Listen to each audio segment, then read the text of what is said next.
જય Shri Krishna, good morning. તો મિત્રો આજે બહુ વહેલા જ ઉઠી ગયા હતા કારણ કે અમારે જવાનું હતું વોટર પાર્કના એક શૂટિંગમાં. તો ફટાફટ માતાજીને અને તુલસીને દીવો કરી લીધો, અન્નપૂર્ણા બંધારણ કરી લીધો અને પછી મેં તો પી લીધું હતું બ્લેક કોફી ઘી નાખીને. અને પછી મારું વર્કઆઉટ ચાલુ હતું, જે વર્કઆઉટમાં ખૂબ જ આજે વધારે પડતું વર્કઆઉટ થઈ ગયું હતું. અને પછી મેકઅપ કરીને આપણે થઈ રહ્યા હતા રેડી. પછી રેડી થઈને આપણું ડાયસન ફેરવી દીધું, વાળને કરી દીધા એકદમ સ્ટ્રેટ. રેડી થઈને બે ગઈ હતી હું મારી ફ્રેન્ડની રાહ જોવા માટે. ફ્રેન્ડને 8 વાગ્યાનો ટાઈમ આપ્યો હતો અને મેડમ આવ્યા 9 વાગે. અને આ આગળ આવીને બેસી ગયું, ભાઈ મને લઈ જાઓ. પછી આવી ગયા અમારા ફ્રેન્ડ્સ ને એના મમ્મી. અમે લોકો પહોંચી જવાના હતા આજે સુસવા વોટર પાર્કને. પહોંચી ગયા, આરુભાઈ સીન સપાટા કરવા માંડ્યા હતા. જો લોકર લઈ લીધું અને ભાઈ ચાવી લઈને ફટાફટ લોકરમાં અમારો સામાન મૂકીને અમે લોકો તો ફટાફટ શૂટ કરવા પહોંચી ગયા. થોડી મજાક મસ્તી સાથે ખૂબ જ મજા કરી આજે અમે વોટર પાર્કમાં. ગાઈસ જલ્દીથી વ્લોગ આવશે.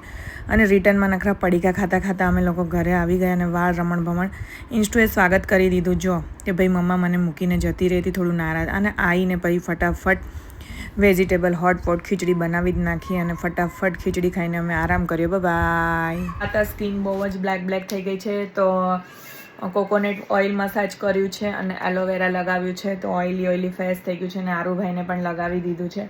તો ગાઈસ જય શ્રી કૃષ્ણ, બાય. કાલે ફરીવાર મળશું. ને આજનો દિવસ તો બહુ જ મસ્ત ગયો અને બહુ જ ફન એન્ડ મસ્તી કરી છે અમે લોકો વોટર પાર્કમાં. જલ્દીથી ફની વિડીયોઝ આવશે. બાય.